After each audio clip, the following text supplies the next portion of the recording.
देखिए राजेश, ये बड़ा खुलासा है जिस तरीके से हम लगातार दिखा रहे हैं। हमारे खूबिया कैमरे में हमारी स्पेशल टीम ने पूरी इन्वेस्टिगेशन की है, पूरी इस मामले की पड़ताल की है और किस तरीके से लगभग 750 बीघे जमीन पर जो किस तरीके से जो डीलर हैं, भूमाफिया हैं, कॉलोनी काट रहे हैं, कॉलोनाइजर जो कॉलोनी काट रहे हैं, और कहीं ना कहीं कोई इनके पास अप्रूवल नहीं है, ना इनके पास किसी प्रकार की एनओसी है। और जिस तरीके से कहा जा सकता है कि ग्रेटर नोएडा प्राधिकरण के अधिकारी बड़े बड़े दावे कर रहे हैं, कार्रवाई की बात कर रहे हैं। हमारी खुद वहां पर बात। आता हूं, तेजपाल जी एक बार फिर जुड़ गया हमारे साथ। तेजपाल जी, आप अपनी बात बता रहे थे कि आपने शिकायत की थी, उस वक्त क्या हुआ? क्योंकि उस शिकायत का कुछ एक्शन हुआ ऐसा लगता नहीं। आप भी निर्माण कार्य यहाँ पे धड़ल्ले से अवैध प्लॉटिंग चल रही है, इस आधार पे की थी। हाँ। कि यहाँ पर बाहर के लोग आकर के प्लॉट ले लेते हैं। बहुत सारे लोग हैं जिनको प्लॉट ही नहीं मिलता, रजिस्ट्री उनकी हो जाती है, उनके साथ ठगी होती है। एक तो मैंने इसलिए शिकायत की थी। दूसरी मैंने इसलिए शिकायत की थी कि मेरे क्षेत्र में दादरी विधानसभा में बहुत सारी कच्ची कॉलोनी बन गई हैं, जिन्हें अथॉरिटी अवैध कॉलोनी कहती है। यहाँ पर खरबों रुपया की आवश्यकता है विकास के लिए, इनका कोई विकास नहीं होता। मैं प्रयास, लेकिन इतना खरबों का विधायकों को मिलता नहीं, इसलिए इसमें दिक्कत होती है। और ना इनको बिजली की सुविधा देते हैं, ये ना सड़क की सुविधा देते हैं। ये बेचारे ठगे से महसूस करते हैं। मेरे पास लोग आकर के मुझसे शिकायत करते हैं। मैंने सीओ साहब से कह भी दिया है, शिकायत भी कर दी है, कह भी दिया 2-3 बार। जब हमारे माननीय मुख्यमंत्री जी यहाँ आए थे गौतम बुद्ध नगर में, तो उन्होंने समीक्षा बैठक की थी। माननीय पंकज सिंह ने भी ये अधिकारियों को निर्देश दिए हैं कि सीओ ग्रेटर नोएडा, कमिश्नर साहब और डीएम साहब, कच्ची कॉलोनी बन रही है दिन रात, इन्हें तुरंत। ठीक है तेजपाल जी, हमारे ब्यूरो चीफ निशांत शर्मा आपसे कुछ सवाल करना चाह रहे हैं। निशांत जी। पूछो।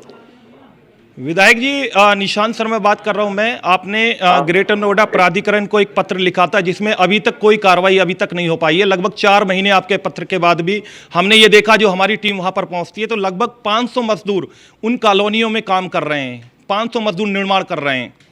शर्मा जी, शिकायत सो कार्रवाई तो हुई थी, लेकिन कार्रवाई अधूरी हुई, क्योंकि आज भी काम वहां चल रहा है। मैंने पुनः सीओ से कहा है और जो एसडी हैं हिमांशु वर्मा, उनसे कहा है कि ये कार्य चल रहा है, इसको तुरंत रोका जाए। और मैं फिर देखूंगा ऐसे कार्य। हाँ, क्या लग रहा है कि आपके जो पत्र के बाद अब जो आपने कहा है, दोबारा से कहा है, क्या प्राधिकरण के अधिकारी कार्रवाई करेंगे? कार्रवाई नहीं करते तो अगला आपका ऑप्शन क्या रहेगा, अगला एक्शन क्या रहेगा? मेरे शिकायत के बाद अथॉरिटी के लोग गए थे, उनने थोड़ी सी दवाई करी सांकेतिक, और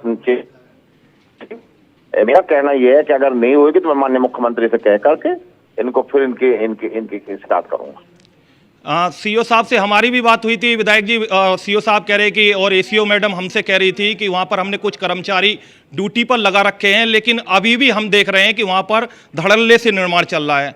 तो क्या लग रहा है, क्या समझे? वो इनसे मिले हुए हैं, बिल्डरों से मिले हुए हैं, ऑर्गेनाइजर से मिले हुए हैं। वो ऊपर के अधिकारियों को गुमराह करते रहते हैं। मैं अब जब मैं लखनऊ में मेरा सत्र समाप्त होगा तो मैं सीओ से मिलकर के, ग्रेटर नोएडा सीओ से मिलकर के सारी जानकारी दूंगा, इस काम को रुकवाऊं। बहुत बहुत धन्यवाद विधायक जी आपका। तो बिल्कुल बीजेपी विधायक तेजपाल नागर को आपने सुना, जिन्होंने कहा कि पहले शिकायत की थी लेकिन दिखावे के लिए कार्रवाई हुई थी, लेकिन अब मुख्यमंत्री से इस मामले को उनके सामने रखेंगे। लेकिन विधायक की शिकायत के बाद भी आखिर अवैध प्लॉटिंग कैसे हो रही है, सवाल यही है। न्यूज़ 1 इंडिया ने जमीनी हकीकत की पड़ताल की है और सब कुछ कैमरे में कैद हुआ है। कैसे यहाँ पे कैश लेन देन की बात हो रही है, कैसे यहाँ पे ये सिंडिकेट कैसे काम करता है, ये ब्रोकर्स कैसे काम करते हैं, कैसे लोगों को गुमराह करते हैं, कैसे पैसे की डिमांड कैश में की जा रही है, और कैसे लोगों को ये कहा जा रहा है कि प्राधिकरण का कोई यहाँ पे रोल नहीं है, प्रशासनिक अधिकारी कोई नहीं आएगा, सब कुछ आपको करवा के देंगे, जबकि मानक की अनदेखी की जा रही है, नियमों की अनदेखी की जा रही है।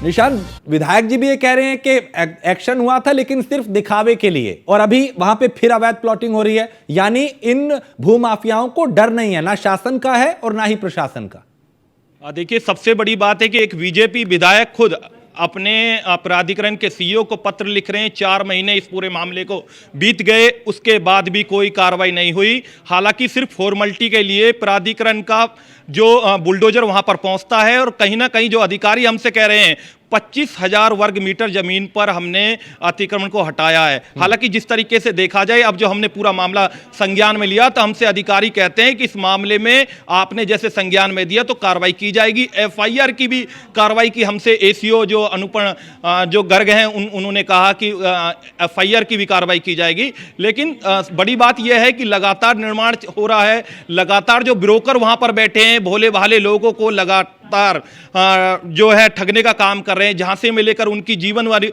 भरी पूंजी को डकारने का काम कर रहे हैं। और जब प्राधिकरण से इस जो कॉलोनियों का अप्रूवल नहीं है तो कॉलोनी कैसे काटी जा रही हैं। हालांकि प्राधिकरण के जो अधिकारी हैं, जो कर्मचारी हैं, दावे तो बड़े बड़े करते हैं लेकिन वो पूरी तरीके से हवा हवाई दिखाई दे रहे हैं। और अभी जो हमारी जब स्पेशल इन्वेस्टिगेशन हमारी टीम गई, जब हमने खुद वहां पर मौके पर जाकर पड़ताल की तो साफ तौर पर वहां देखने को मिला कि धड़ल्ले से निर्माण हो रहा है, किस तरीके से गरीब लोगों को फंसाया जा रहा है। खुद हमारी टीम ग्राहक बनकर गई थी वहां पर हमारी टीम ने जब वहां पर डील करी। निशांत, हिमांशु जी हमारे साथ जुड़ गए हैं जो कि ओएसडी है, आप उनसे सवाल कर सकते हैं।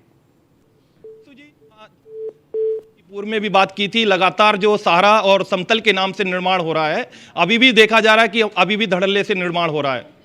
ठीक है, उनसे अभी संपर्क हमारा हो नहीं पाया निशांत, उनसे संपर्क होगा तो आखिर जवाब लेंगे कि आखिर प्राधिकरण क्या कर रहा है, प्रशासन क्या कर रहा है, क्यों आखिर कार्रवाई नहीं की जा रही। क्योंकि यहाँ पे सब कुछ कैमरे में कैद है, कैसे लोगों को गुमराह किया जा रहा है और कैसे यहाँ पे लोगों की गाड़ी कमाई को लूटा जा रहा है। निशांत, सबसे बड़ी बात यह है कि दिखावे के लिए कार्रवाई तो कर दी, लेकिन उसके बाद फिर वही अवैध निर्माण, अवैध प्लॉटिंग हो रही है, उसके बाद फिर कहा जाता है कि नहीं कार्रवाई करेंगे, जबकि सब कुछ सामने हो रहा है। सवाल उठता है, क्या कोई साठगांठ है? कुछ अधिकारी ऐसे हैं जिनकी साठगांठ हो सकती है और यही वजह है कि वो बेखौफ है। राजेश, सबसे बड़ी बात है कि इतनी हाईटेक सिटी के अंदर हाईटेक पावर प्राधिकरण को मिली हुई है और सीधी पावर है कि अगर जो कोई भूमाफिया या कॉलोनाइजर इस तरीके से अवैध निर्माण करता है तो उसके खिलाफ कार्रवाई की जाएगी। हालांकि खुद मुख्यमंत्री की मंशा है और मुख्यमंत्री लगातार हमेशा सीएम योगी जो है लगातार दिशा निर्देश देते रहते हैं और सख्ती से अधिकारियों से कार्रवाई की बात करते हैं।